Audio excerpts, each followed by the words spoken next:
नमस्कार, मैं शिव सागर सक्सेना एक बार फिर आपका स्वागत करता हूं अपने YouTube चैनल सक्सेस विद सागर पर। बाल विकास की कक्षाओं के क्रम में आज हम बात करेंगे बाल विकास के अध्याय 2 विकास की अवधारणा और अधिगम के साथ इसका संबंध पर आधारित प्रश्नों की श्रृंखला को। इससे पहले चैप्टर शिक्षा और मनोविज्ञान पर आधारित प्रश्न आपको प्राप्त हुए होंगे और आशा करता हूँ कि काफ़ी चीज़ें आपको क्लियर हुई होंगी। अभी मैं पुरानी परीक्षाओं में आए हुए प्रश्नों को यहाँ हल करवा रहा हूँ और जब एग्ज़ाम की डेट क्लियर होगी तो कुछ नए प्रश्नों का समावेश इसमें किया जाएगा, जिससे कि एग्ज़ाम देने से पहले आपके पास प्रश्नों का पर्याप्त भंडार रहे। और यहाँ भी मैंने ज़्यादातर यूपी टेट और सी टेट के प्रश्नों को शामिल किया है जो पुरानी परीक्षाओं में आए हैं।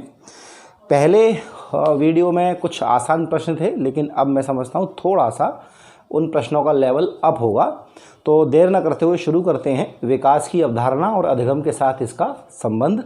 अगर आप ये सिर्फ सीधे मेरा प्रश्नों का लेक्चर देख रहे हैं, प्रश्नों का वीडियो देख रहे हैं, तो आप एक काम करें, इससे पहले आप लेक्चर 3 देखें। लेक्चर 3 जिसमें अध्याय 2 की बात की गई CDP की, पहले उस लेक्चर को पूरा देख लें, उसके बाद इन प्रश्नों को हल करेंगे तो आपकी क्षमता बढ़ जाएगी और आपकी थ्योरी भी अच्छे से कवर अप हो जाएगी। ठीक है ना।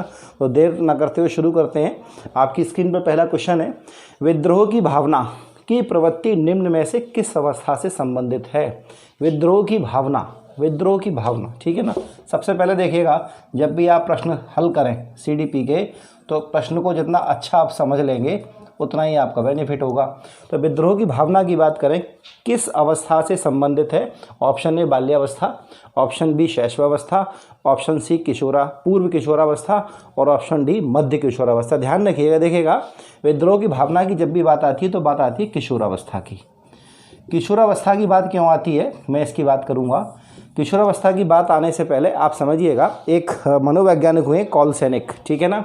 एक मनोवैज्ञानिक हुए कार्ल सेनिक, और कार्ल सेनिक ने क्या कहा है कि जो किशोर होते हैं वो क्या करते हैं, जो प्रौढ़ होते हैं, प्रौढ़ का मतलब है जो वयस्क से ऊपर होते हैं, 18 से 20, 25, 30 के होते हैं, उन्हें प्रौढ़ कहा जाता है। तो कार्ल सेनिक का कहना है कि किशोर प्रौढ़ों को अपने मार्ग की बाधा समझते हैं। उनका कहना है कि किशोर प्रौढ़ों को अपने मार्ग की बाधा समझते हैं। उसका रीज़न क्या है, देखिएगा, बालक की बाल्यावस्था जो समाप्त होती है, वो बाल्यावस्था समाप्त होती है उसकी 12 वर्ष से, और 12 वर्ष के बाद वो शुरू होता है किसमें, किशोरावस्था में कदम रखता है। ठीक है ना।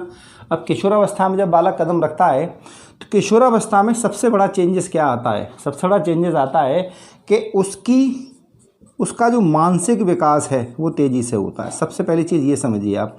और बहुत सारे विकास होते हैं, सामाजिक विकास तेज़ी से होता है, मित्र बहुत ज़्यादा बनते हैं, और इसके अलावा शरीर का विकास बहुत तेज़ी से होता है, मांसपेशियाँ बहुत तेज़ी से बढ़ती हैं। हालांकि 12 से 14 वर्ष में पहले लड़कियों की शारीरिक वृद्धि ज़्यादा होती है और 14 के बाद लड़कों की ज़्यादा होती है, मैंने आपको पढ़ाया हुआ है। लेकिन किशोरावस्था में सबसे बड़ी बात क्या होती है, सबसे महत्वपूर्ण चेंज क्या होता है, मानसिक विकास तेज़ी से होता है। और बालक की अवस्था उसकी समाप्त हो गई है 12 साल तक की, तो वो माँ बाप के साए से बाहर निकल आया है। और माँ बाप के साए से बाहर निकलने के बाद भी क्या है कि उसका मानसिक विकास तेज़ी से होता है। तो उससे ये लगता है कि जो वो सोच रहा है या जो उसे मालूम है वही सही है, बाकी जो और बड़े लोग हैं, जो सीनियर हैं या माँ बाप हैं इत्यादि हैं, वो जो कुछ कह रहे हैं ना, उन बड़े लोगों से, उन वयस्कों से उस किशोर के ना विचारों का टकराव होता है। और विचार का टकराव होता है तो उसे लगता है कि ये मेरे मार्ग में बाधा है, तो बाधा है तो फिर विद्रोह की भावना होगी नहीं होगी। तो किशोरावस्था में विद्रोह की भावना सर उठाती है। इसका सीधा आंसर क्या है, किशोरावस्था। लेकिन जब आप प्रश्न में देख रहे हैं तो देखिएगा यहाँ पे, अब इस प्रश्न को मज़ेदार कैसे बनाया है। इसमें किशोरावस्था भी आपकी 2 दे रखी है। पहली किशोरावस्था पूर्व किशोरावस्था और दूसरी किशोरावस्था मध्य किशोरावस्था। ठीक है ना। तो ध्यान रखिएगा, 12 साल की उम्र खत्म होते ही जैसे नई नई बुद्धि आती है ना, नई नई मानसिक परिपक्वता आती है। तो सबसे पहले जैसे ही किशोरावस्था शुरू होती है, सबसे पहले वहीं टकराव होने लगता है।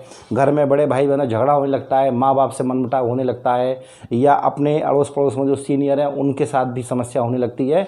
तो अगर केवल ऑप्शन में किशोरावस्था होता तो हम सीधा आंसर लगाते किशोरावस्था में विद्रोह की भावना होती है।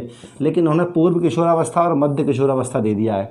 मान लीजिए पूर्व किशोरावस्था के साथ साथ मध्य ना होकर केवल उत्तर किशोरावस्था होती, या पूर्व किशोरावस्था होती और केवल किशोरावस्था होती, तो सटीक आंसर कौन सा होता, पूर्व किशोरावस्था होती। उसकी वजह क्या है, पूर्व किशोरावस्था को मैं क्यों कह रहा हूँ कि पूर्व किशोरावस्था, चूंकि नई नई मानसिक परिपक्वता आई होती है, तो पूर्व किशोरावस्था में जो आपके विद्रोह की भावना होती है प्रबल होती है, जो आपका समायोजन आसानी से नहीं कर पाते आप दूसरों के साथ, वो पूर्व किशोरावस्था में होती है। लेकिन जैसे जैसे आप मैच्योर होते जाते हैं तो आपकी विद्रोह की भावना कम होती जाती है। तो विद्रोह की भावना सबसे ज़्यादा बलवान कब होती है? पूर्व किशोरावस्था में होती है। तो या तो केवल किशोरावस्था ऑप्शन होता विद्रोह की भावना के लिए, तो वो सही हो जाता, या पूर्व किशोरावस्था और उत्तर किशोरावस्था, या पूर्व किशोरावस्था के साथ मध्य किशोरावस्था है। तो ध्यान रखिएगा, सबसे ज़्यादा विद्रोह की भावना कब होती है? पूर्व किशोरावस्था में होती है। तो प्रश्न संख्या 1 आंसर सी सही है इसका। पूर्व किशोरावस्था में विद्रोह की भावना की तीव्र प्रवृत्ति होती है, या पूर्व किशोरावस्था में विद्रोह की भावना तेजी से विकसित होती है। चलिए चलते हैं अगले क्वेश्चन की ओर। दूसरा क्वेश्चन आपकी स्क्रीन पर है, विकास का वही संबंध परिपक्वता से है जो उद्दीपन का, विकास का वही संबंध परिपक्वता से है, यानी कि विकास होगा तो क्या होगी? परिपक्वता। परिपक्वता यानी कि मैच्योरिटी, मैच्योरिटी। विकास होगा तो क्या होगा? मैच्योरिटी होगी। डेवलपमेंट होगा तो क्या होगा? मैच्योरिटी। यानी कि विकास का संबंध कैसे है? परिपक्वता से है। कैसे? समझिएगा, बालक छोटा है, उसके शरीर के अंगों का विकास हो रहा है, हाथ पैरों का विकास हो रहा है, लेकिन अभी मैच्योरिटी नहीं आई है। धीरे धीरे विकास जब बढ़ेगा तो हाथ पैरों में क्या आएगी? मैच्योरिटी आएगी। बालक पहले अपने हाथ का इस्तेमाल कर रहा था, मान लीजिए गिलास उठाना है तो पूरा गिलास उठाएगा ऐसे करके, लेकिन और धीरे धीरे हाथ का विकास होगा, हाथ की मांसपेशियों का कंट्रोल और हो जाएगा, मांसपेशियाँ मजबूत हो जाएंगी। तो उस बालक के हाथ का विकास हो गया, अब वो अपने हाथ का यूज़ सही से कर पाता है, तो क्या कहेंगे कि अपने हाथ पैरों का इस्तेमाल करने में क्या हो गया? वो मैच्योर हो गया, चलने लगा, चीज़ों को सही से पकड़ने लगा। यानी कि शरीर के अंगों का पहले विकास हुआ और विकास के बाद उसने क्या प्राप्त की? परिपक्वता। तो विकास का संबंध परिपक्वता से है कि विकास होगा तो क्या होगी? परिपक्वता। वही संबंध उद्दीपन का, उद्दीपन कहते हैं स्टिमुलस का, उद्दीपन कहते हैं स्टिमुलस, ठीक है ना।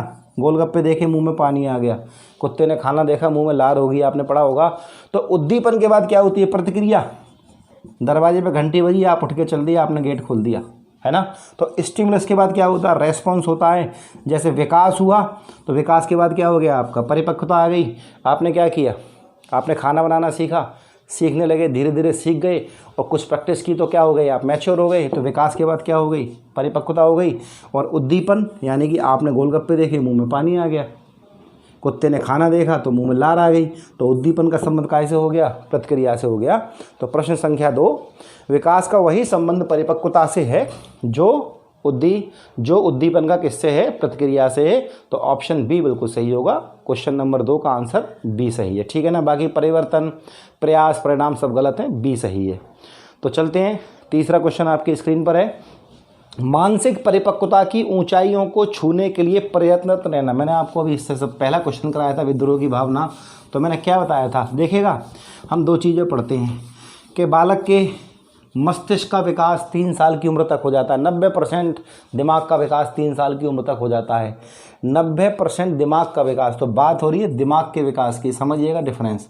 दिमाग का विकास हो रहा है 90%, कुछ मनोवैज्ञानिक कहते हैं 80%। 3 साल की अवस्था तक दिमाग का विकास हो जाता है।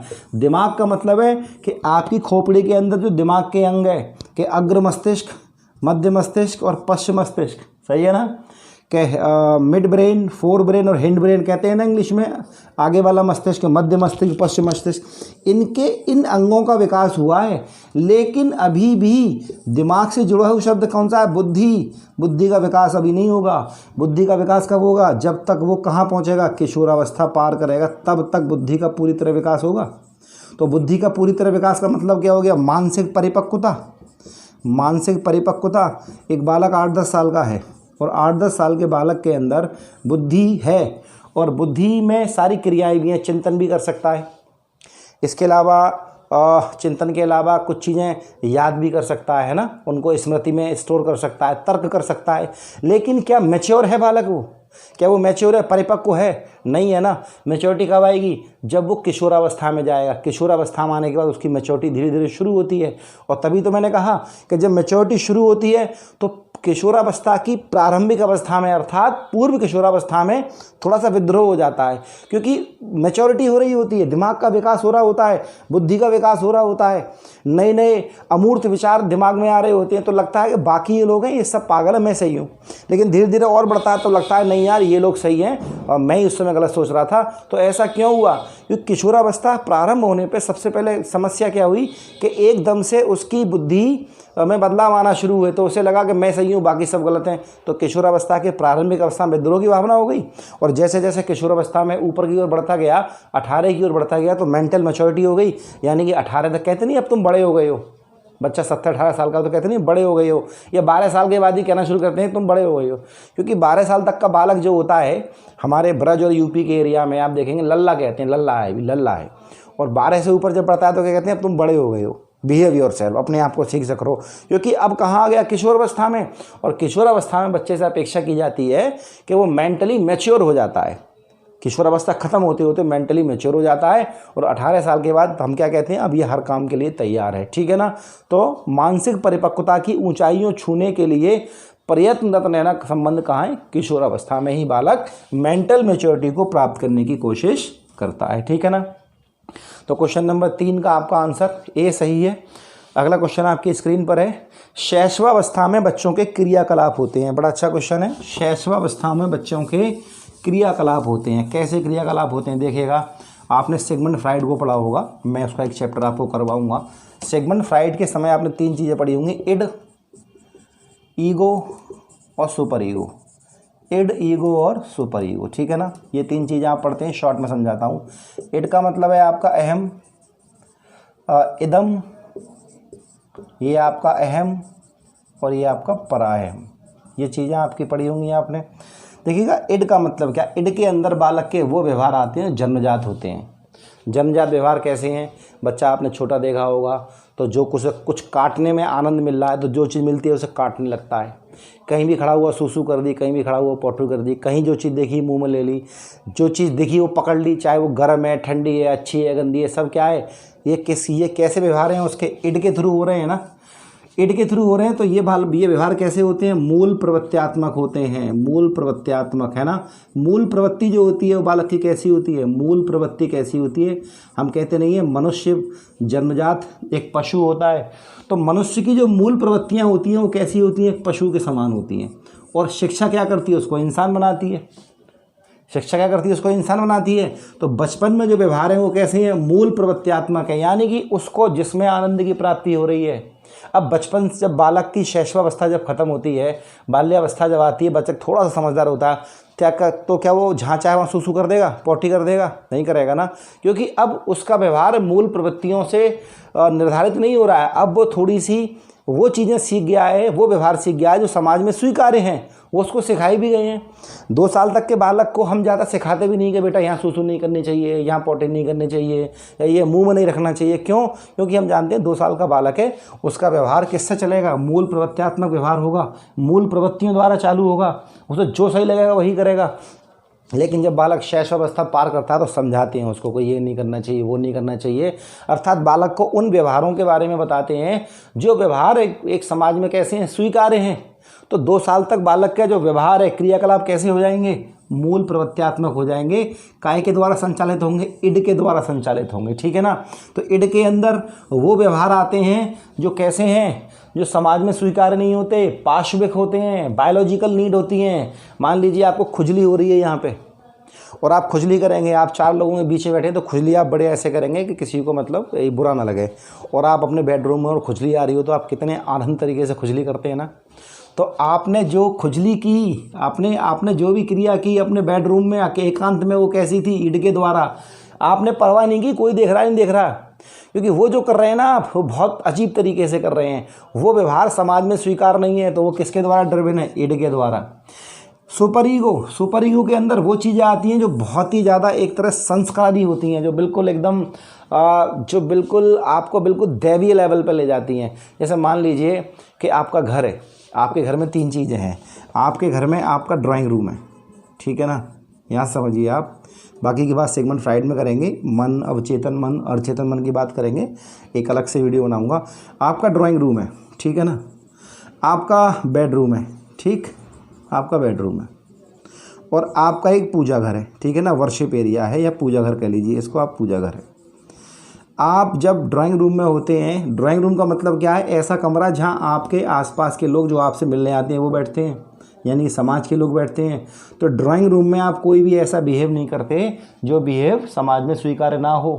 आप यहाँ बैलेंस बना के रखते हैं, कोई भी काम ऐसा नहीं करते जो दिक्कत का कारण बने या उस आपके व्यवहार की आलोचना हो।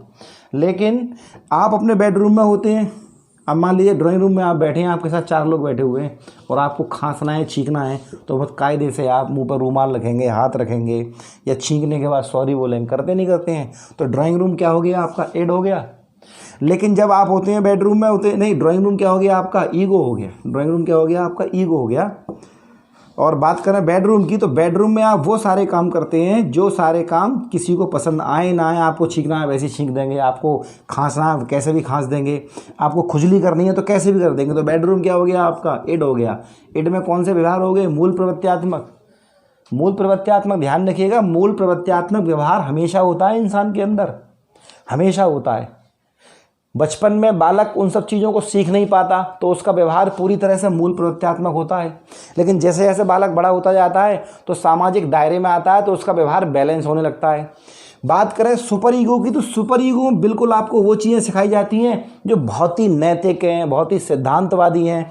तो वो क्या है आपकी, वो पूजा घर। पूजा घर में जब आप पूजा करने जाते हैं तो ईश्वर से बिल्कुल आप ईमानदारी की बात करेंगे कि मैं बिल्कुल ईमानदार हो जाऊँगा, मैं कोई भी गलत काम नहीं करूंगा, मैं झूठ नहीं बोलूँगा। सारी बातें यहाँ करते नहीं करते हैं। क्या ये वाकई में पॉसिबल है कि सुपर ईगो में जो बातें आप पूजा घर में कर रहे हैं वो सब बातें काय में आती हैं, सुपर ईगो में? तो क्या पॉसिबल है कि आप सारी चीज़ें वही करें? क्या आप 100% ईमानदार हो जाएंगे? क्या आप बिल्कुल ऐसा हो सकता है झूठ ना बोलें? तो आप क्या करेंगे, आप दोनों के बीच का बैलेंस करेंगे। आप अपने इड के और सुपर ईगो के बीच का बैलेंस करेंगे। तो कौन करेगा जी, ईगो करेगा। तो ईगो जितना बढ़िया होगा आपका, उतना ही आपका व्यवहार कैसा होगा, बैलेंस होगा। तो बालक के व्यवहार के अंतर्गत 3 चीज़ें होती हैं, इड, ईगो, सुपर ईगो। तो यहाँ पे आपने देखा इड का मतलब क्या, मूल प्रवृत्तियाँ, और मूल प्रवृत्तियाँ बचपन में हावी होती हैं।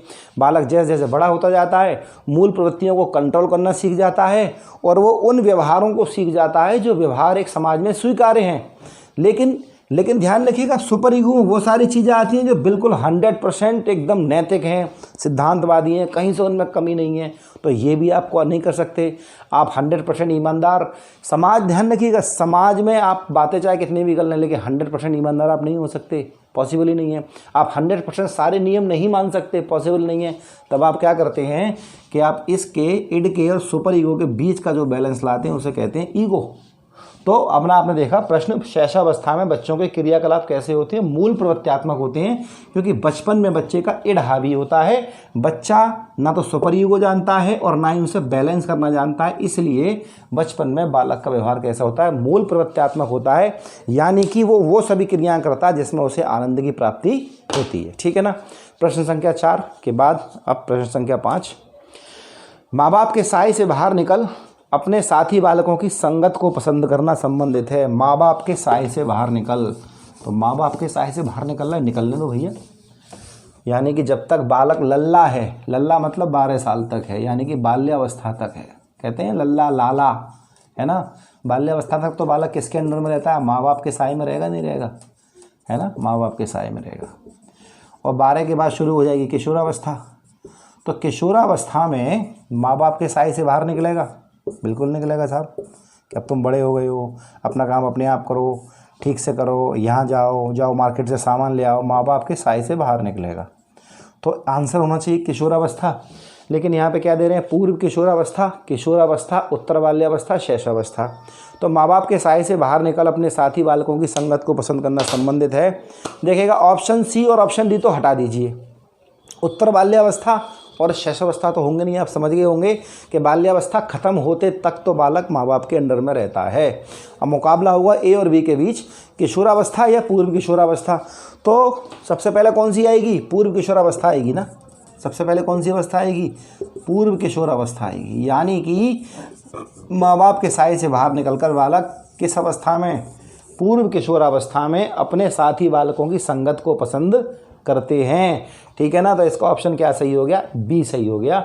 अगर यहाँ पे पूर्व किशोरावस्था ना हो, केवल किशोरावस्था ऑप्शन एक ही होता तो हम किशोरावस्था लगा देते, या पूर्व किशोरावस्था और उत्तर किशोरावस्था दोनों होते तब भी पूर्व किशोरावस्था लगाते, किशोरावस्था अकेला होता तब किशोरावस्था लगता।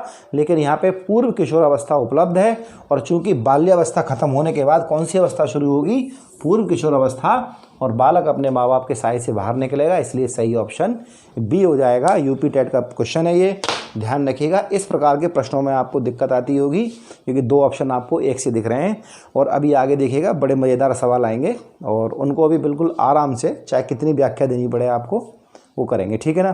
प्रश्न संख्या 6 आपकी स्क्रीन पर है। किशोरावस्था में संवेगों की तीव्रता, किशोरावस्था में संवेगों की तीव्रता किस प्रकार प्रकट होती है।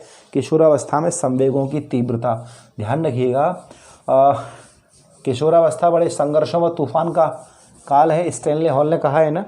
स्टैनले हॉल के बारे में एक स्टेटमेंट में आपको पढ़ाया था। स्टैनले हॉल ने कहा था कि किशोरावस्था बड़े ही संघर्षों व तूफान की काल है। असल में स्टैनले हॉल ने 1904 में किताब लिखी थी एडोलसेंस, एडोलसेंस कहते हैं किशोरावस्था से, और इसमें इन्होंने क्या दिया था, किशोरावस्था से संबंधित आकस्मिक विकास का सिद्धांत दिया था, आकस्मिक विकास का सिद्धांत दिया था, किशोरावस्था से संबंधित आकस्मिक विकास का सिद्धांत दिया था। इन्होंने क्या कहा था, इन्होंने जो स्टेटमेंट दिया था ना, किशोरावस्था बड़े संघर्षों तूफान का काल है, उसे देने के पीछे वजह क्या थी कि इन्होंने ये कहा था कि किशोरावस्था में जो भी विकास होते हैं वो कैसे होते हैं, आकस्मिक होते हैं, अचानक से होते हैं, सडनली होते हैं, और किशोरावस्था में बालक उन सभी चेंजेस को आसानी से एडजस्ट नहीं कर पाता, तो बड़े संघर्ष में रहता है, तूफानों में रहता है, विद्रोह की भावना रहती है, आसानी से एडजस्ट नहीं कर पाता। तो फिर क्या होता है, उसके इमोशंस इम्बैलेंस हो जाते हैं, उसके संवेग क्या हो जाते हैं, गुस्सा ज़्यादा आना, चिड़चिड़ा ज़्यादा हो जाना। तो संवेगों में क्या आ जाएगी, तीव्रता। अब संवेगों की तीव्रता यानी कि इमोशन में जो उसके एक डायनामिकनेस है, तीव्रता है, मतलब गुस्सा ज़्यादा है, चिड़चिड़ापन ज़्यादा है, ज़्यादा एग्रेसिवनेस है, ये सब कैसे वो शो करेगा।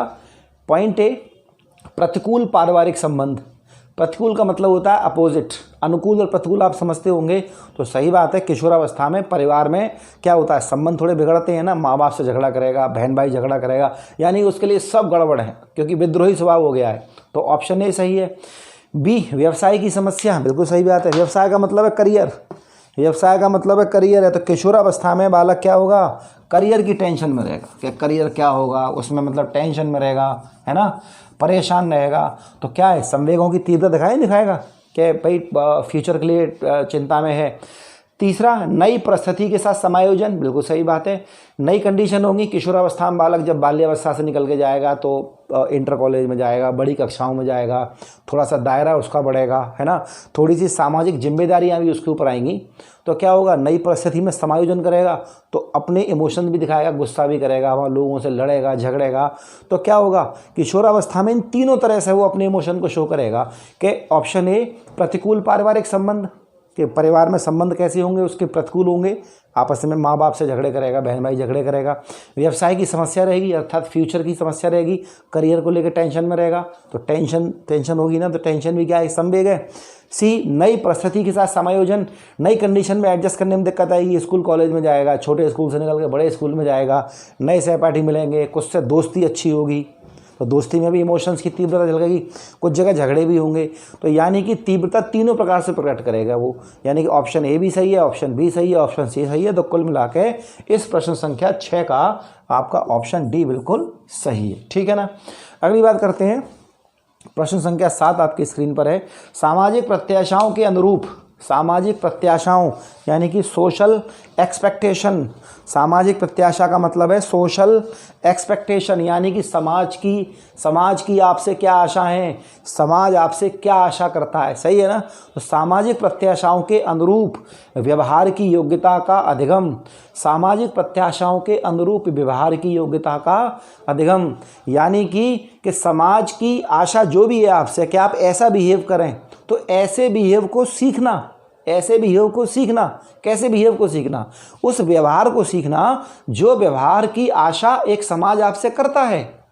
तो यही क्या, इसी को सामाजिक विकास कहते हैं कि आपने वो व्यवहार सीख लिया जिस व्यवहार की आशा समाज आपसे करता है। तो वही लाइन लिखी है कि सामाजिक प्रत्याशाओं के अनुरूप व्यवहार की योग्यता का अधिगम सामाजिक विकास कहा जाता है। सीधी सी डेफिनेशन किसने दी है? हरलॉक ने दी है। मैंने आपको जब चैप्टर पढ़ाया था तो बताया था।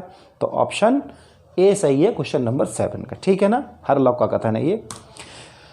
प्रश्न संख्या 8 आपकी स्क्रीन पर है, बड़ा मज़ेदार सवाल है। शिक्षण का विकासात्मक परिप्रेक्ष्य। देखिएगा हिंदी के शब्द जो है ना, इन्हीं को डिकोड करना है, क्योंकि हिंदी सबकी अच्छी नहीं होती। इंग्लिश वाले टेंशन में होते हैं कि हिंदी का शब्द बड़ा खतरनाक है, उन्हें लगता है हिंदी वाले इसमें बहुत काबिल होंगे, और हिंदी वालों को लगता है कि इतनी गाढ़ी हिंदी तो हमारे ताऊ को भी समझ में नहीं आएगी।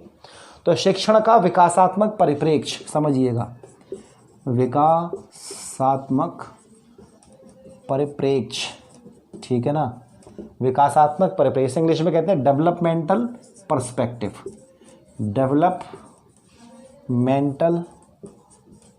पर्सपेक्टिव कहते हैं, ठीक है ना। इसका मतलब क्या समझिएगा कि शिक्षण का विकासात्मक परिप्रेक्ष्य शिक्षकों से मांग करता है कि, ठीक है ना। तो शिक्षण का उद्देश्य क्या है? विकास करना। शिक्षण का उद्देश्य क्या है? बालक का विकास करना। तो बालक के विकास की जो मांग है, बालक के विकास की जो मांग है कि शिक्षण के द्वारा बालक का जो विकास किया जाएगा, तो उसे क्या कहेंगे? शिक्षण का विकासात्मक परिप्रेक्ष्य। कि शिक्षण के द्वारा जो बालक का विकास किया जा रहा है, तो वो पूरी प्रक्रिया शिक्षक से क्या मांग कर रही है कि उस प्रक्रिया के दौरान, कि शिक्षण के द्वारा बालक के विकास की प्रक्रिया के दौरान शिक्षक क्या करे। ये इस प्रश्न का एक निचोड़ है। तो आप पहले प्रश्न समझिएगा कि शिक्षण का विकासात्मक परिप्रेक्ष्य शिक्षकों से मांग करता है कि वो, अर्थात शिक्षण प्रक्रिया के द्वारा जो विकास किया जाना है, तो ये पूरा प्रोसेस टीचर से क्या मांग करता है। तो कुछ ऐसी मांग होगी जिससे कि विकास सुनिश्चित हो। तो देखो क्या क्या मांगे। ऑप्शन ए, कठोर अनुशासन बनाए रखने वाले बने। छोड़ दीजिए, जहाँ कठोर अनुशासन की बात आए बिल्कुल ख़त्म कर दीजिए। कठोर वठोर की बात नहीं चलेगी भाई, बच्चे बहुत नाजुक होते हैं, उनके संग कठोरता की बात नहीं चलेगी, हटाओ इसको। ऑप्शन बी, विकासात्मक कारकों के ज्ञान के अनुसार।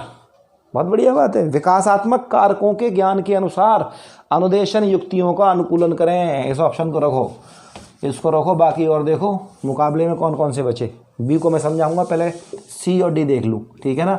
इसका आंसर बी ही है ना। ए खारिज कर दिया हमने, सी और डी देख लेते हैं। अगर कोई बचता है सी में, डी में, तो बी से मुकाबला करेंगे, और सी और डी खारिज हो गए तो ख़त्म करके बी की व्याख्या करेंगे। तो ऑप्शन बी को होल्ड करते हैं, ऑप्शन सी की बात करते हैं। विभिन्न विकासात्मक अवस्था वाले बच्चों के साथ समान रूप से व्यवहार करें। कैसे कर लोगे भैया? विभिन्न विकासात्मक अवस्था यानी कोई बच्चे की विकास की अवस्था कुछ है। मान लीजिए किसी बच्चे का बौद्धिक विकास अच्छा है, किसी का कम है, किसी का एवरेज है, किसी का एवरेज से नीचे, किसी का एवरेज ज़्यादा है। तो क्या सबसे एक से बिहेव करोगे क्या? भाई पिछड़े बालक के संग अलग आप डील करोगे, नॉर्मल बालक के संग अलग डील करोगे, इंटेलिजेंट के संग अलग डील करोगे। तो ये ऑप्शन सी यूँ कह रहा है कि विभिन्न विकासात्मक अवस्था वाले बच्चों के साथ समान रूप से व्यवहार करें। कैसे कर सकते हैं समान? तो गलत हो गया ना, क्योंकि टीचर को पढ़ाना कैसे है? वैयक्तिक विभिन्नताओं को ध्यान में रख के, और वैयक्तिक विभिन्नताओं को ध्यान में रखने के लिए हर बच्चे के लिए अलग से प्लान करना पड़ेगा, क्योंकि प्रत्येक बच्चा विशिष्ट होता है, ठीक है ना।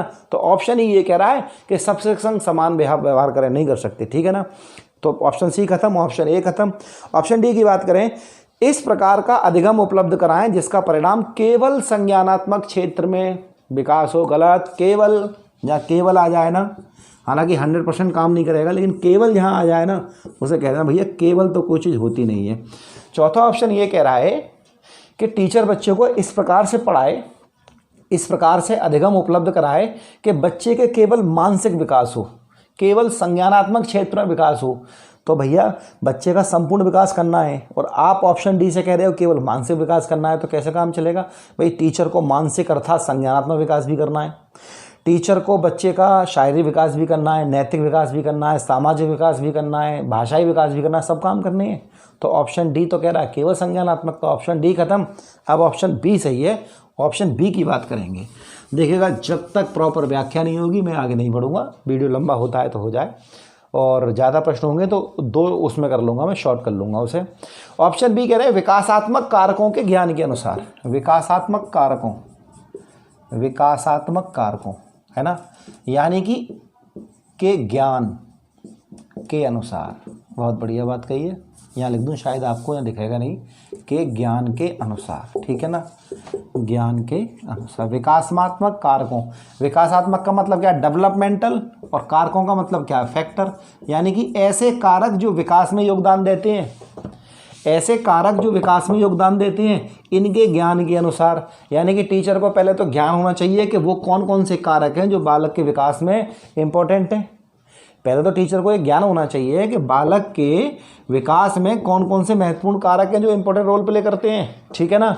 और उनके अनुसार क्या करे, अनुदेशन युक्तियों का अनुकूलन करे, अनुदेशन युक्तियों का क्या करे, अनुकूलन करे। यानी कि पहले तो टीचर ये पता कर ले कि विकासात्मक कारक कौन कौन से हैं, यानी कि बालक के विकास को सुनिश्चित करने वाले कौन कौन से फैक्टर हैं, उनका ज्ञान करें। उनके ज्ञान के अनुसार अपनी अनुदेशन युक्तियों, अनुदेशन का मतलब क्या, टीचिंग टेक्निक्स, टीचिंग टेक्निक को क्या करें, उन कारकों के हिसाब से सेट कर लें कि अपनी टीचिंग टेक्निक में उन सभी कारकों को शामिल करें जो कारक बच्चे के विकास में इंपॉर्टेंट रोल प्ले करते हैं। तो उसकी टीचिंग कैसी हो जाएगी, प्रभावी हो जाएगी, और बालक का विकास क्या हो जाएगा, सुनिश्चित हो जाएगा, क्योंकि उसने क्या किया है कि विकास को प्रभावित करने वाले कारकों के ज्ञान के आधार पर अपनी टीचिंग टेक्निक अर्थात अनुदेशन युक्तियों को क्या कर लिया है, मॉडिफाई कर लिया, अनुकूल कर लिया है, चेंज कर लिया है। तो उसकी टीचिंग टेक्निक क्या हो जाएगी, प्रभावी हो जाएगी। तो विकासात्मक परिप्रेक्ष्य यही तो मांग कर रहा है कि भाई ऐसे पढ़ा, तेरी टीचिंग टेक्निक ऐसी होनी चाहिए जिसमें बच्चे के विकास को प्रभावित करने वाले कारकों का समावेश हो। तो ऑप्शन बी आपका सही है। आशा करता हूँ ये प्रश्न आपको समझ में आया होगा। चलते हैं 9 नंबर की ओर। श्रीमती कुमार का पहला बच्चा 10 महीने में चलने लगा, ठीक है भैया। उनका दूसरा बच्चा 12 महीने का है और अभी भी नहीं चल पा रहा, कोई बात नहीं, वह दुखी या चिंतित नहीं है, क्योंकि देखिएगा बच्चे के चलने की बात करें तो कुछ बच्चे जल्दी चलने लगते हैं, 10-12 महीने में चलने लगते हैं, ठीक है ना। कुछ बच्चे होते हैं जो प्रतिभाशाली होते हैं, वो 10 से 12 महीने में चलने लगते हैं। लेकिन मनोवैज्ञानिकों के अनुसार और साइंस के अनुसार बच्चों के सही से चलने की अवस्था 18 माह तक मानी जाती है। 18 महीने तक बच्चा चलने लगेगा, सामान्य बच्चा। अब 18 से ऊपर लगेंगे तो कहीं ना कहीं दिक्कत है बच्चे में, हो सकता है कि दिमागी कोई समस्या हो सकता है, शरीर में कोई समस्या हो, लेकिन 18 महीने तक की अवधि जो होती है वो किसी भी बालक के चलने के लिए सामान्य अवधि होती है, सही है ना। तो श्रीमती कुमार है कोई, है ना, और उनका बच्चा पहला 10 महीने में चलने लगा था, लेकिन दूसरा भी 12 महीने में नहीं चल पा रहा है, और वह चिंतित नहीं है, क्योंकि ऑप्शन ए, उनके पति ने कहा है कि जब तक वे 14 महीने के नहीं हुए थे उन्होंने चलना शुरू नहीं किया था, बेकार का, इससे कोई फ़र्क नहीं पड़ता। वह जानती हैं कि वह जितना अधिक इंतजार करेंगी उतना ही अधिक उसके पैर चलने के लिए मजबूत होंगे, मतलब तो 20 साल बाद चले तो बहुत मजबूत हो जाएंगे पैर। ऑप्शन बी हटाओ, बेकार है। एक पड़ोसी लड़का भी 18 महीने का, वह नहीं चल रहा, पड़ोसी से क्या मतलब है, और 18 महीने का हो गया तो भैया देखो फिर तो कोई दिक्कत है इस पड़ोसी को। ऑप्शन सी भी नहीं होगा। ऑप्शन डी, वह जानती है कि चलने के विकास के लिए वह अभी सामान्य समयबद्ध सीमा के अंतर है। सही बात है, उन्हें पता है श्रीमती कुमार को कि 18 महीने तक ही बच्चा जो सामान्य होता है वो 18 महीने तक की आयु तक चलने लगता है। तो अभी वो उसका बच्चा है कितने महीने का, 12 महीने का। 18 महीने में समय है ना, 18 महीने का हो जाएगा, नहीं चलेगा तब टेंशन लेंगी, तो अभी वो टेंशन में नहीं है। उन्हें मालूम है कि उनका बालक चलने की जो समय सीमा होती है उसके अभी अंदर है। तो ऑप्शन डी सही है, बाकी के 3 ऑप्शन बेकार है, ठीक है। अगली बात करेंगे, क्वेश्चन संख्या 10 की बात करेंगे। बाल विकास का अध्ययन क्षेत्र है, बाल विकास का अध्ययन क्षेत्र, बाल विकास के अंदर काय का अध्ययन करते हैं। ऑप्शन ए, बाल विकास की विभिन्न अवस्थाओं का अध्ययन करते हैं, सही बात है। बाल विकास के अंतर्गत हम क्या करते हैं, बाल विकास की विभिन्न अवस्थाओं का अध्ययन करते हैं। हम शैशवावस्था का अध्ययन करते हैं, बाल्यावस्था करते हैं, किशोरावस्था करते हैं। ऑप्शन बी, वातावरण का बाल विकास पर पड़ने वाले प्रभावों का अध्ययन भी करते हैं, सही बात है। बाल विकास में हम ये देखते हैं, हमने पढ़ा था ना चैप्टर विकास को प्रभावित करने वाले कारक, तो हम बाल विकास के अंतर्गत हम ये भी अध्ययन करते हैं कि बालक के विकास को कौन कौन से कारक प्रभावित करते हैं। ऑप्शन बी भी सही है। ऑप्शन सी, वैयक्तिक विभिन्नताओं का अध्ययन भी करते हैं, सही बात है। हम ये भी देखते हैं कि प्रत्येक बालक के विकास का जो गति होती है वो अलग अलग होती है, अर्थात हर एक बालक में एक वैयक्तिक विभिन्नता पाई जाती है, तो हम इसका भी अध्ययन करते हैं।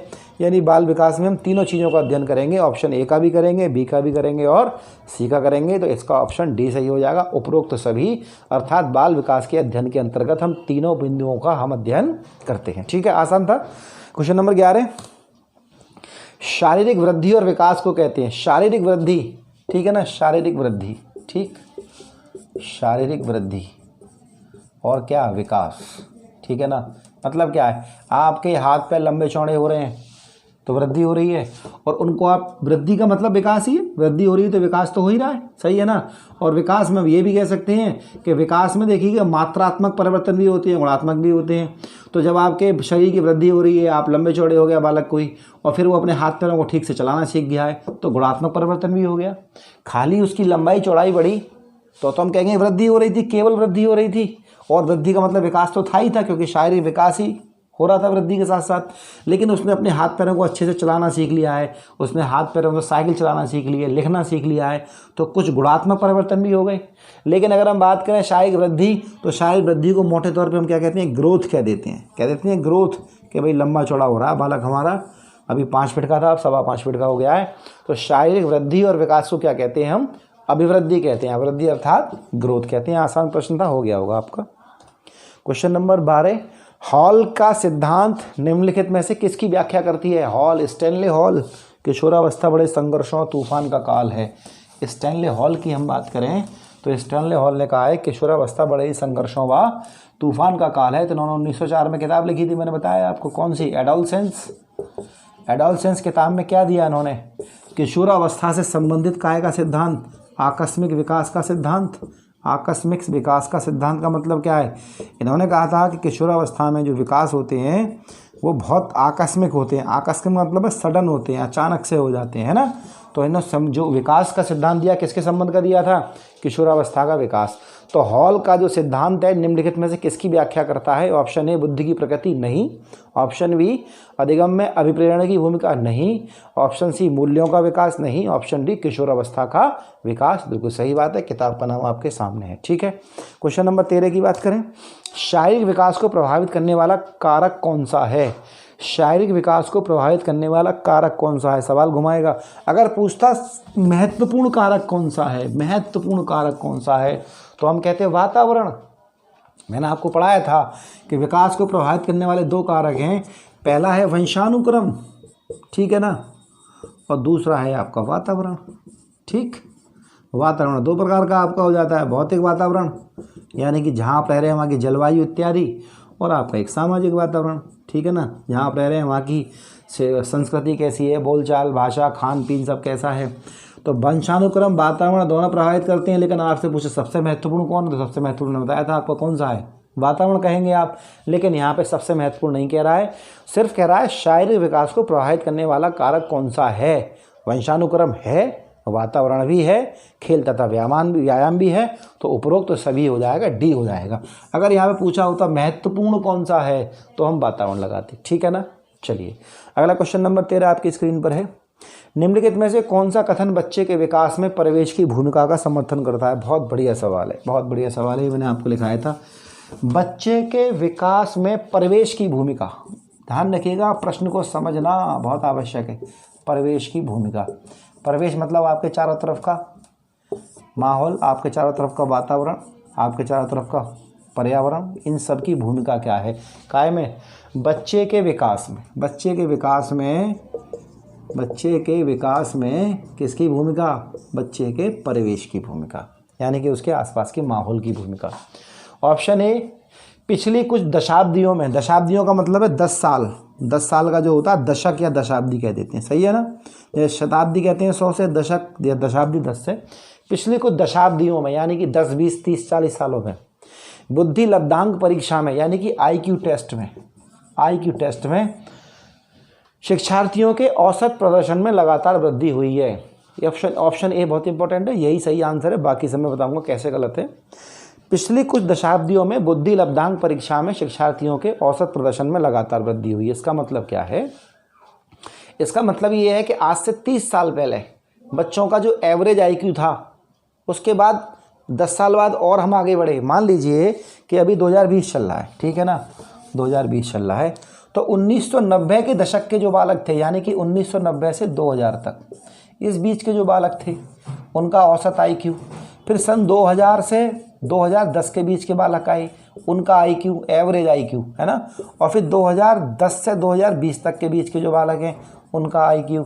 तो यहाँ के बालकों का जो एवरेज आईक्यू था, उसके बाद यहाँ के जो बालक आए 2010 वाले, इनका आईक्यू थोड़ा बढ़ा। उसके बाद ये वाले बालक है, इनका भी आईक्यू थोड़ा बढ़ा है। आईक्यू दिन ब दिन क्या हो रहा है, बालकों का बढ़ता जा रहा है। आप देखते हैं आपके आसपास के बालक कितने तेज हैं, जबकि हम कैसे भौंदू टाइप के थे, इस एज के थे या इससे पहले के एज के थे। इसका मतलब क्या हो गया कि आसपास का जो माहौल है वो कैसा होता जा रहा है, चैलेंजिंग होता जा रहा है ना। पहले क्या था, पहले इसकी बहुत सारी वजह हैं। एक वजह बहुत इंपॉर्टेंट है, जनसंख्या कम थी, संसाधन ज़्यादा थे जनसंख्या को देखते हुए, तो जीवन जीने के लिए बहुत ज़्यादा संघर्ष नहीं करना था। अब चूंकि संसाधन तो वही हैं और पहले से कम हो गए हैं, जनसंख्या बढ़ गई है, तो जीवन जीने के लिए बहुत ज़्यादा जद्दोजहद करनी पड़ रही है। और जद्दोजहद करनी पड़ रही है, दिमाग कैसा हो जाएगा, तेज होगा, आईक्यू तेज होगा। एक बालक गांव में रहता है, गांव में विषम परिस्थितियों में रहता है, एक बालक शहर में रहता है, आराम से घर में रहता है, एसी लगा हुआ है, खाना पीना सब बढ़िया है। तो जो बालक विषम परिस्थितियों में, उसका दिमाग कैसा होगा, तेज होगा। नॉर्मल सी बात है, क्योंकि उसको जीवन जीने के लिए बहुत सारी जुगाड़ें करनी पड़ेंगी। तो नॉर्मल सी उसका आईक्यू कैसा हो जाएगा, तेज हो जाएगा, जब वो ऐसी परिस्थितियों में होगा जहाँ उसे बहुत ज़्यादा प्रतियोगिता का सामना करना पड़ेगा, बहुत ज़्यादा विषम परिस्थितियों का सामना करना पड़ेगा। तो पिछले कुछ दशकों से क्या हुआ है, हमारे आसपास समाज का जो माहौल है वो कैसा हुआ है, बहुत ही ज़्यादा चैलेंजिंग हुआ है। बच्चे को बहुत ज़्यादा नंबर लाने हैं तब टॉप करेगा। हमारे टाइम पे तो कल्याण सिंह की गवर्नमेंट थी, 60% भी अगर आगे किसी के हाई स्कूल में तो बहुत, आप समझिए राजा, उसकी लॉटरी लग गई। और आज तो 60% कोई पूछता नहीं है, 90% वालों को नहीं पूछता है। इसका मतलब क्या है कि माहौल चेंज हुआ, प्रतियोगिता बढ़ी, तो बच्चों का आईक्यू बढ़ा। तो ऑप्शन ए सही है कि माहौल में चेंज आए, माहौल का जो आसपास का पर्यावरण है, वहाँ की चैलेंजिंग जो लेवल है चैलेंज का वो बढ़ा, प्रतियोगिता का स्तर बढ़ा, है ना। तो क्या हुआ, बच्चों का आईक्यू बढ़ा। तो ऑप्शन ए सही है कि भूमिका किसकी, परिवेश की भूमिका का समर्थन। ऑप्शन बी की बात करें, अब बाकी तीनों गलत साबित करने हैं कैसे होके। ऑप्शन बी, एक समान जुड़वा बच्चे जिनका लालन पालन भिन्न भिन्न ग्रह हुआ, उनकी बुद्धि लब्धि 0.75 के समान है, ऐसा कभी नहीं हो सकता। जुड़वा बच्चों की भी आईक्यू समान नहीं होती है और लगभग आसपास होती है, समान तो कभी हो ही नहीं सकती। और जुड़वा बच्चे जब अलग अलग घरों में पाले जाएंगे तो हम कह नहीं सकते बुद्धि एक सी हो सकती है। जब वो जुड़वा पैदा हुए और एक ही घर में रहते तब भी उनका आईक्यू एक सा नहीं होता, है ना। और अब जुड़वा बच्चे पैदा हुए, एक अलग घर में रहा, एक अलग घर में रहा, तो हम बिल्कुल क्लियर नहीं कह सकते, वो तो असंभव है कि दोनों का आईक्यू एक सा हो जाए, ठीक है ना। क्योंकि कहीं ना कहीं माहौल का अंतर पड़ेगा और बुद्धि लब्धि में थोड़ा बहुत चेंजेस आ जाएगा। ऑप्शन बी हटाइए। शारीरिक रूप से स्वस्थ बच्चे अक्सर नैतिक रूप से अच्छे पाए जाते हैं, ठीक है ना। इस कथन में कोई बुराई नहीं है, कथन ठीक है कि जिन बच्चों का शारीरिक विकास सही होता है उनका नैतिक विकास भी ठीक होता है, कोई ऐसी इसमें कोई बहुत बड़ा स्टेटमेंट गलत नहीं है। लेकिन ये स्टेटमेंट प्रश्न के साथ लिंकअप नहीं कर रहा, प्रश्न के साथ लिंकअप नहीं कर रहा। प्रश्न में कहा है कि कौन सा कथन बच्चे के विकास में परिवेश की भूमिका की बात कर रहा है, जबकि ऑप्शन जो सी है आपका वो शारीरिक विकास की बात कर रहा है। यानी कि शारीरिक विकास का अन्य विकास के आयामों पर क्या प्रभाव पड़ेगा, कि शरीर सही होगा तो नैतिक विकास भी सही होगा, मानसिक भी सही होगा। ऑप्शन सी अगर देखा जाए इंडिविजुअली तो सही है, लेकिन प्रश्न के साथ लिंक अप करा जाए कि कौन सा बच्चे के विकास में परिवेश की भूमिका का समर्थन करता है, तो इसके संग लिंकअप नहीं होता। तो आपका ऑप्शन सी जो है इस दृष्टि से गलत हो जाएगा कि वो प्रश्न के साथ लिंकअप नहीं करता। ऑप्शन डी की बात करें, कुछ शिक्षार्थी सूचनाओं का जल्दी प्रक्रमण करते हैं जबकि उसी कक्षा के अन्य विद्यार्थी ऐसा नहीं कर पाते। ऑप्शन डी ये कह रहा है कि कुछ बच्चे इन्फॉर्मेशन जल्दी कैच कर लेते हैं, जल्दी प्रोसेस कर लेते हैं और कुछ बच्चे ऐसा नहीं कर पाते। बिल्कुल सही बात है, यानी कि ऑप्शन डी बात कर रहा है काई की, वैयक्तिक विभिन्नता की बात कर रहा है ना, इंडिविजुअल डिफरेंस की बात कर रहा है कि कुछ बच्चों का आईक्यू तेज है कुछ का नहीं है। लेकिन ऑप्शन डी में भी परिवेश की भूमिका की कोई बात नहीं है, कि आसपास के माहौल की तो कोई बात ही नहीं कर रहे, कि एक बालक तेज़ी से काम कर लेता है, तेज़ी सीख लेता है, एक नहीं सीख पाता। तो ऑप्शन डी अपने आप में सही है, लेकिन ऑप्शन डी का प्रश्न की भाषा से कोई मतलब नहीं है, अर्थात ऑप्शन डी बच्चे के परिवेश से कहीं लिंकअप नहीं है। तो प्रश्न की दृष्टि से ऑप्शन डी भी गलत हो जाएगा। तो ऑप्शन ए बिल्कुल सही है कि पिछली कुछ दशाब्दियों में बुद्धि लब्धांक परीक्षा में शिक्षार्थियों के औसत प्रदर्शन में लगातार वृद्धि हुई है। इसकी वजह है कि आसपास का जो हमारा माहौल है वो ज़्यादा चैलेंजिंग हुआ है और प्रतियोगिता का स्तर बढ़ा है, इसलिए बच्चों का आईक्यू लेवल भी बढ़ा है, ठीक है ना। तो ऑप्शन ए सही है। और क्वेश्चन नंबर 15, निम्नलिखित में से किसको मुख्य या अधिकारी ग्रंथि कहते हैं? मैंने बताया था ग्रंथियां होती हैं हमारे शरीर में, बहुत सारे हार्मोन निकालती हैं, और इसकी बात हम करेंगे जब आपसे पढ़ाएंगे बायोलॉजी। हार्मोन क्या होते हैं, विटामिन क्या होते हैं, मिनरल्स क्या होते हैं, इनकी सबकी बात की जाएगी। या एंजाइम क्या होते हैं, बहुत चर्चा करेंगे। और उसके बाद किन किन अंगों से निकलते हैं। तो आपकी बॉडी में बहुत सारी ग्रंथियाँ होती हैं। पहली ग्रंथि होती है अंतःस्रावी और दूसरी ग्रंथि होती है बहिर्स्रावी, ठीक है ना। और कुछ ग्रंथियाँ मिश्र होती हैं, मिश्रित जिसमें अंतःस्रावी बहिर्स्रावी दोनों मिक्स होती हैं, उन्हें मिश्रित ग्रंथि कहती हैं। ग्रंथियों को इंग्लिश में कहते हैं ग्लैंड। जितनी भी ग्लैंड हमारी बॉडी में है उन सबको कंट्रोल करती है कौन सी ग्रंथि? पीयूष ग्रंथि। उनको ग्रंथि कौन सी कंट्रोल करती है? पीयूष ग्रंथि। इंग्लिश में कहते हैं मास्टर ग्रंथि, क्योंकि सबको कंट्रोल कर रही है, यानी कि मास्टर है। या ये कहते हैं पिट्यूटरी ग्लैंड, पिट्यूटरी ग्लैंड, सही है ना, पिट्यूटरी ग्लैंड, ठीक है ना। तो ये सबको कंट्रोल कर रही है, इसका मतलब मास्टर है, और मास्टर है इसका मतलब मुख्य ग्रंथि यानी कि अधिकारी है। तो निम्नलिखित में से किसको मुख्य अधिकारी ग्रंथि कहते हैं? किसे कहते हैं? पीयूष ग्रंथि की कहते हैं। बाकी तीनों ग्रंथियों की बात आपसे बायोलॉजी में होगी। अगला पॉइंट करेंगे क्वेश्चन नंबर 16, बच्चे के उचित विकास को सुनिश्चित करने के लिए उसका स्वस्थ शारीरिक विकास एक महत्वपूर्ण आवश्यकता है। बच्चे के उचित शारीरिक विकास को सुनिश्चित करने के लिए, है ना, कि बालक का कैसा विकास सही से हो, अच्छे से हो, तो उसके उचित विकास को सुनिश्चित करने के लिए उसका स्वस्थ शारीरिक विकास एक महत्वपूर्ण, सही बात है। मैंने आपको बताया था कि विकास के सभी आयाम एक दूसरे से संबंधित होते हैं, ठीक है ना। विकास के सभी आयाम एक दूसरे से संबंधित होते हैं, लेकिन ध्यान रखना बच्चे के संपूर्ण विकास में सबसे बड़ी भूमिका जो होती है, मेन भूमिका होती है, वो किसकी होती है? शारीरिक विकास की होती है। देखिएगा कैसे होती है। बालक का शरीर ठीक से डेवलप नहीं है तो उसकी बुद्धि का विकास भी ठीक से नहीं होगा, उसकी भाषा का विकास भी ठीक से नहीं हो सकता है। उसके ओंठ वोंठ कटे हुए हो, उसकी जीभ तालुस चिपकी हो, तो जीभ तालुस चिपकी हो, ओंठ कटे होंगे, तो ये काय में कमी होगी? शारीरिक विकास में कमी होगी, तो भाषा नहीं बोल पाएगा ठीक से वो, सही है ना। बुद्धि का विकास नहीं होगा तो अपने आप को समायोजित नहीं कर पाएगा, अपने संवेगों पर नियंत्रण नहीं कर पाएगा, तो लोगों से लड़ेगा ज़्यादा, तो क्या हो जाएगा? तो उसका सामाजिक विकास भी नहीं होगा। यानी कि शारीरिक विकास अच्छी तरह से हो, बच्चे का शरीर अच्छे से डेवलप करे, ये बहुत ज़रूरी है, क्योंकि इसकी वजह से बहुत सारे आयाम आपके प्रभावित होंगे, ठीक है ना। अब देखो आप क्या कह रहा है, बच्चे के उचित विकास को सुनिश्चित करने के लिए उसका स्वस्थ शारीरिक विकास एक महत्वपूर्ण आवश्यकता है। यह कथन सही है, क्योंकि उसके विकास क्रम में शारीरिक विकास सबसे पहले आता है, पहले नहीं आता, गलत बात है। सब विकास एक साथ चलते हैं। मैंने कहा था विकास कैसा होता है?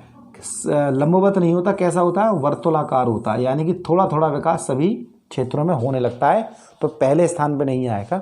ऑप्शन बी सही है कथन, क्योंकि शारीरिक विकास के अन्य पक्षों के साथ अंतः संबंधित, सही बात है कि शरीर का विकास संपूर्ण विकास अर्थात विकास के अन्य आयामों के साथ क्या है? अंतः संबंधित है, और उनको क्या करता है? प्रत्यक्ष और अप्रत्यक्ष रूप से क्या करता है? वो प्रभावित करता है। ऑप्शन बी बिल्कुल सही है। ऑप्शन सी गलत है, ये ऑप्शन होगा ही नहीं, क्योंकि शारीरिक विकास महत्वपूर्ण आवश्यकता है, कथन अपने आप में सही है, तो गलत वाले तो हटा ही दो, क्योंकि स्टेटमेंट सही है। अब स्टेटमेंट क्यों सही है ये देख लो, तो वो इसलिए सही नहीं है कि शारीरिक विकास पहले स्थान पे आता है, नहीं। शारीरिक विकास पहले स्थान पे कैसे आ जाए? क्योंकि सभी विकास एक साथ होते हैं, वर्तुलाकार, मैंने बताया था। तो यहाँ ऑप्शन बी सही होगा, क्योंकि शारीरिक विकास अन्य सभी आयामों के साथ क्या है? जटिल रूप से कैसा है? अंतः संबंधित है, ठीक है ना। तो इसका ऑप्शन बी सही होगा। क्वेश्चन नंबर 17, विकास के किस काल को अत्यधिक दबाव और तनाव का काल कहा गया है? किशोरावस्था को आपको पता है, स्टेनले हॉल का स्टेटमेंट है, ये आसान प्रश्न था। क्वेश्चन नंबर 18, निम्नलिखित में से कौन सा बच्चों के संवेगात्मक विकास के लिए सर्वाधिक उपयुक्त है? निम्नलिखित में से कौन सा बच्चों के संवेगात्मक विकास के लिए उपयुक्त है? संवेगात्मक विकास यानी कि इमोशनल डेवलपमेंट, सही है ना। संवेगात्मक विकास के लिए यानी कि बच्चे को क्या किया जाए? न ज़्यादा दबाया जाए, न बहुत ज़्यादा छूट दी जाए, यानी कि बच्चे को ऐसा माहौल मिले, स्वस्थ माहौल मिले, जहाँ वह अपने संवेगों का मतलब उचित मात्रा में वो प्रेम, ईर्ष्या, गुस्सा, स्नेह, ये सब डेवलप हो। यानी कि सारे संवेग जरूरी हैं, लेकिन एक लिमिट के साथ। ऐसा नहीं है कि आपकी किसी भी संवेग से किसी को समस्या हो रही है। तो आप देखेंगे क्या कह रहा है क्वेश्चन, निम्नलिखित में से कौन सा एक बच्चों के संवेगात्मक विकास के लिए सर्वाधिक उपयुक्त है। ऑप्शन ए कक्ष का प्रजातांत्रिक प्रवेश, यही ऑप्शन सही होगा। कक्ष का प्रजातांत्रिक प्रवेश, सही है ना। प्रजातांत्रिक यानी कि डेमोक्रेटिक, प्रजातांत्रिक का मतलब क्या है, डेमोक्रेटिक यानी कि सबका समान स्थान, यानी कि बालक न ज़्यादा गुस्सा करे न ज़्यादा कूल रहे, यानी कि संवेग बिल्कुल सही रखे। यानी कि बहुत ज़्यादा कूल रहेगा तो लोग ज़्यादा बात नहीं करेंगे उससे कि यार अपने आप में खोया रहता है, बहुत ज़्यादा गुस्सा करेगा तो कोई बात नहीं करेगा। तो कक्ष का जो प्रजातांत्रिक माहौल होगा, यानी कि सबके लिए समान अवसर, ठीक है ना, और सबकी समान सहभागिता, तो प्रजातांत्रिक परिवेश जो कक्षा का होगा, जो बच्चे के संवेगात्मक विकास के लिए क्या करेगा, सर्वाधिक उपयुक्त स्थान है। ऑप्शन ए बिल्कुल सही है। बाकी ऑप्शन देख लेते हैं गलत कैसे हैं, क्योंकि ऑप्शन डी कहता है अध्यापकों की कोई सहभागिता नहीं, क्योंकि यह माता पिता कार्य गलत है। बच्चों के संवेगों का विकास करने में अध्यापक की महत्वपूर्ण भूमिका है। वो बच्चों को बताए कि एक संवेगों को किस प्रकार नियंत्रित किया जाता है, बहुत ज़्यादा ना गुस्सा किया जाता है, ना बहुत ज़्यादा आप अपने आप में ही खोए रहते हैं। तो एक अध्यापक की इंपॉर्टेंट भूमिका होती है, जबकि ऑप्शन बी मना कर रहा है, बोले अध्यापक की भूमिका नहीं है, तो ऑप्शन बी हटाओ। कक्ष का नियंत्रित प्रवेश, देखिएगा जहाँ नियंत्रित आ जाए, कठोर अनुशासन आ जाए, हटा दो उसको। नियंत्रित प्रवेश मतलब ही नहीं है, ऐसा कोई ऑप्शन कहीं भी आपको मिले एक तरह से खारिज कर देना कि कठोर अनुशासन या नियंत्रित प्रवेश या केवल, ये सब ऑप्शन गलत होते हैं। तो ऑप्शन सी हटा दीजिए। कक्ष का अधिकारवादी प्रवेश बिल्कुल गलत हो जाए। अधिकारवादी प्रवेश मतलब किसका अधिकार, किसी बच्चे का, टीचर का अधिकारवादी प्रवेश तो कभी होगा ही नहीं, क्योंकि प्रवेश कैसा होना चाहिए, माहौल कैसा होना चाहिए, प्रजातांत्रिक, लोकतांत्रिक, डेमोक्रेटिक, यानी कि सबको अपनी बात रखने का, अपने इमोशंस को एक निश्चित एक कंट्रोल्ड वे में रिप्रेजेंट करने का मौका मिले। तो ऐसा परिवेश कैसा कहलाता है, प्रजातांत्रिक परिवेश कहलाता है। तो ऑप्शन ए बिल्कुल सही है कि बच्चे के संवेगात्मक विकास के लिए सबसे ज़्यादा उपयुक्त जगह कौन सी है, कक्ष का प्रजातांत्रिक परिवेश, ठीक है ना। क्वेश्चन नंबर 19 की ओर चलते हैं। निम्नलिखित में से कौन सा आयु समूह परिवर्ती बाल्यावस्था श्रेणी के अंतर्गत आता है। परिवर्ती बाल्यावस्था, ठीक है ना। परिवर्ती, देखिएगा परिवर्ती कहते हैं उत्तरवर्ती से, ठीक है ना। परिवर्ती कहते हैं किससे, उत्तरवर्ती है, उत्तर बाल्यावस्था, है ना। तो बाल्यावस्था मैंने बताया था आपको कहाँ से कहाँ तक, 2 से 12 तक। अगर इसको काट लें बीच में तो 2 से 6 और 6 से 12, कुछ जगह 2 से 8 या 8 से 12, यानी कि 2 से 6 मान लें और 6 से 12 मान लें तो ये पूर्व बाल्यावस्था, ये उत्तर बाल्यावस्था। कुछ मनोवैज्ञानिक कहते हैं 2 से 8 वर्ष पूर्व बाल्यावस्था और 8 से 12 वाली कैसी, उत्तर बाल्यावस्था। तो देखो कौन सा मैच कर रहा है, 11 से 18 तो होगा ही नहीं, ऑप्शन है 18 से 24 होगा ही नहीं। जन्म से 6 वर्ष तक होना नहीं है, क्योंकि जन्म से 6 वर्ष तक की बात करेंगे, 0 से 6, तो 0 से 2 निकाल दो आप शैशवावस्था के, ठीक है ना। 0 से 6 निकाल दो आप, 2 निकाल दो शैशवावस्था के, तो बचते हैं 4 से 6। तो यहाँ भी अगर 2 से 6 देखेंगे, जो बचा यहाँ पे 2 से 6, क्योंकि 0 से 6 में पहले 2 साल चले गए शैशवावस्था में, अब बचे 2 से 6, तो ये आ जाएगा पूर्व बाल्यावस्था में। तो जो 0 से 6 वाला ऑप्शन दे रखा है, जन्म से 6 वर्ष तक का, इसमें शैशवावस्था प्लस पूर्व बाल्यावस्था दोनों मिक्स है। 0 से 6 में आप देख रहे हैं, इसमें शैशवावस्था और पूर्व बाल्यावस्था दोनों मिक्स हैं, तो ये ऑप्शन नहीं होगा। अब ऑप्शन डी बचा 9 से 12। 9 से 12 का कोई आंकड़ा कहीं देखा नहीं गया है, लेकिन चूंकि तीनों ऑप्शन बिल्कुल गलत हैं, तो 9 से 12 को हम क्या कर देंगे, परिवर्ती अर्थात उत्तर बाल्यावस्था में रख देंगे। हालांकि 8 से 12 या 6 से 12 देखा जाता है, लेकिन 9 से 12 वाला भी आएगा काय में। अगर 8 से 12 लेते हैं हम, तब भी यहाँ से 9 से 12 वाला आ रहा है, 6 से 12 लेते हैं तब भी 9 से 12 इसमें आ रहा है, तो 9 से 12 वाला काय में आ जाएगा, उत्तर बाल्यावस्था अर्थात परिवर्ती बाल्यावस्था श्रेणी के अंतर्गत आता है। क्वेश्चन नंबर 19 आपकी श्रेणी पर है। निम्नलिखित में से कौन सा कथन विकास और अधिगम के बीच के संबंध को सर्वश्रेष्ठ रूप में जोड़ता है। निम्नलिखित में से कौन सा कथन विकास और अधिगम, तो ध्यान रखिएगा विकास और अधिगम क्या होता है। अगर आप अधिगम करते हैं तो विकास हो गया, अधिगम अगर आप कोई चीज़ सीखते हैं तो क्या हो जाएगा, आपका विकास हो जाएगा, नहीं हो जाएगा, ठीक है। तो दोनों क्या चलेंगे, साथ साथ चलेंगे।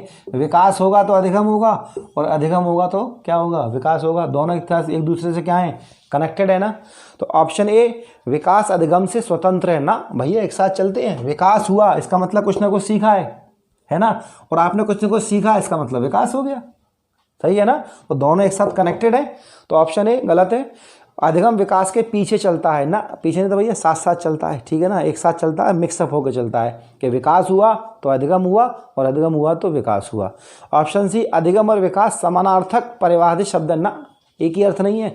अधिगम अलग चीज़ है, अधिगम माने सीखना, और विकास में अधिगम एक पार्ट निभाता है कि अधिगम हो गया तो विकास हो गया। तो ऑप्शन सी भी गलत है, दोनों समानार्थक नहीं है, दोनों के अर्थ अलग अलग हैं। ऑप्शन डी की बात करें, अधिगम और विकास एक जटिल तरीके से संबंधित है, अंतः संबंध, सही बात है, दोनों एक दूसरे से क्या है, जटिल तरीके से अंतः संबंधित हैं। विकास हुआ है इसका मतलब कुछ ना कुछ अधिगम हुआ होगा, और अधिगम हुआ है तो कुछ ना कुछ विकास हुआ होगा। ऑप्शन डी सही है। आशा करता हूँ ये 20 प्रश्न आपको समझ में आए होंगे, क्योंकि इस अध्याय के और प्रश्न भी हैं अभी, जो वीडियो बहुत बड़ा हो जाता या फिर मैं जल्दी आंसर बता खत्म कर देता, तो ये मैं करूँगा नहीं, आपको हर प्रश्न की प्रॉपर व्याख्या दूंगा। तो इसके अगले पार्ट 2 में मैं इसके आगे के प्रश्न लूँगा, और आपको वीडियो कैसा लगे अवश्य मुझे बताएं, इससे मेरा उत्साह बढ़ता है। और इतने प्रश्नों की PDF पाने के लिए मुझे मैसेज करें। चैनल पर नए हैं तो सब्सक्राइब कर लें, बेल आइकन दबा लें, जिससे कि हर नए वीडियो को आपको नोटिफिकेशन मिल जाए, और अपनी राय जरूर कमेंट सेक्शन में दें, ठीक है। Thank you.